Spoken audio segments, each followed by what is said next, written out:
Shalom sahabat-sahabat firman kehidupan yang dikasihi Allah. Tidak terasa kita sudah melewati setengah bulan di tahun baru ini dan semoga semuanya berjalan lebih baik dibandingkan tahun-tahun yang kemarin. Sahabatku, seperti biasanya mari kita berdoa sebelum mendengarkan firman Tuhan. Bapa Surgawi, hari ini kembali kami datang kepadamu dalam ucapan syukur. Terima kasih buat segala hal yang baik yang kami terima darimu dan anugerah kehidupan yang masih kami miliki. Engkau baik ya Tuhan, dan sampai selama-lamanya Engkau sangat baik. Saat ini kami menyiapkan hati kami untuk menerima berkat firman-Mu. Berikanlah kami hati yang lembut dan bisa mengerti apa yang menjadi kebenaran firman-Mu, dan bukan hanya mendengarkan, tetapi biarlah kami menjadi para pelaku firman.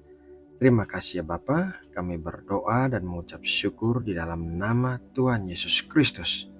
Amin. Sahabat firman kehidupan yang terkasih, ada orang-orang yang disebut sebagai orang beruntung oleh orang lain karena apapun yang dilakukan selalu diberkati dengan keberhasilan. Tetapi kebanyakan orang berkali-kali mengalami kegagalan. Ada yang gagal dalam berumah tangga, ada yang gagal dalam bekerja, ada yang gagal dalam berdagang, dan ada juga orang yang gagal dalam pelayanan. Hal yang paling buruk dari orang yang sering mengalami kegagalan adalah dia jadi patah semangat dan berpikir negatif tentang masa depannya. Kegagalan seringkali membuat orang tidak lagi berani mencoba untuk melakukan sesuatu karena dihantui oleh kegagalan sebelumnya.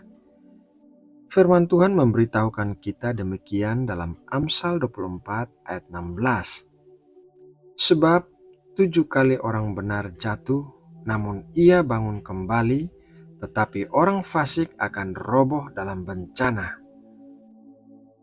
Bagi orang-orang yang percaya di dalam Kristus, sebuah kegagalan atau beberapa kali kegagalan bukanlah berarti mereka adalah orang yang gagal. Firman Tuhan berkata bahwa 7 kali orang benar jatuh, namun ia bangun kembali. Tuhan telah menciptakan setiap manusia sebagai seorang pemenang, bahkan sebelum manusia itu dilahirkan. Coba pikirkan bahwa saat terjadinya pembuahan seorang bayi, ada 300 juta sel sperma yang berjuang untuk membuahi sebuah sel telur, dan hanya 1 sel sperma yang berhasil. Sisanya yaitu 300 juta sel sperma dikurangi 1, semuanya mati karena gagal membuahi sel telur. Jadi, saudara adalah seorang pemenang karena telah mengalahkan sel sperma lainnya, dan itu terjadi bahkan sebelum saudara lahir di dunia ini. Tetapi seiring dengan bertumbuhnya saudara menjadi orang dewasa dan mengalami banyak kegagalan dalam kehidupan, saudara mulai memberi label diri sendiri sebagai orang yang gagal. Padahal Tuhan tidak melihat saudara sebagai sebuah produk yang gagal. Mari kita baca Roma 8 ayat 37. Tetapi dalam semuanya itu kita lebih daripada orang-orang yang menang oleh Dia yang telah mengasihi kita. Firman Tuhan dengan jelas mengatakan bahwa kita lebih daripada orang-orang yang menang. Mengapa demikian?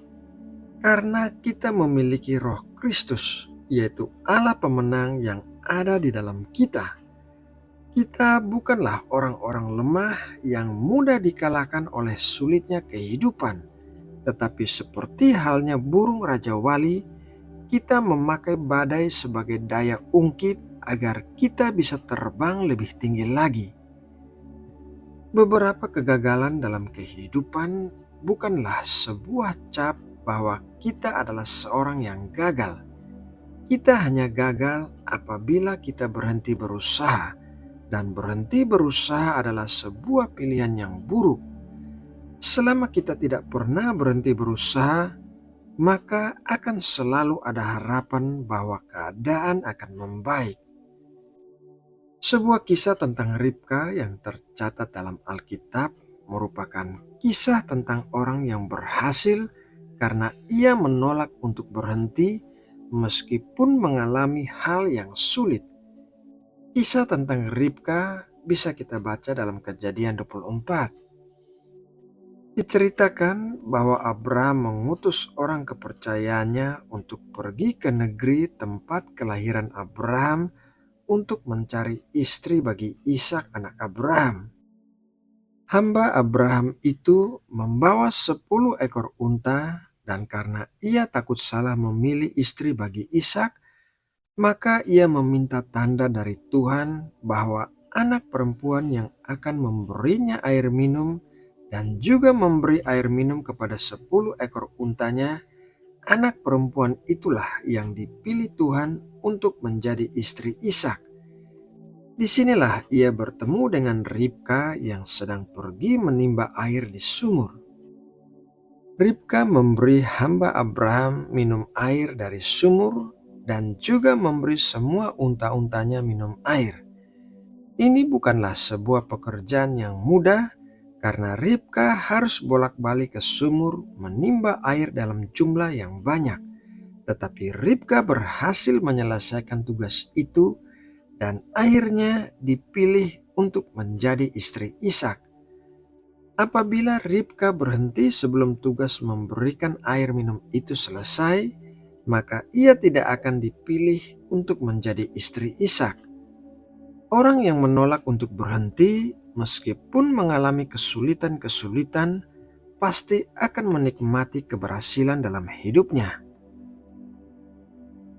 Sahabat firman kehidupan yang dikasihi Allah, melalui renungan firman Tuhan hari ini, hendaklah iman kita terbangun untuk tidak pernah berhenti berusaha dan melakukan sesuatu, karena di saat kita memutuskan untuk berhenti, disitulah kita sudah gagal.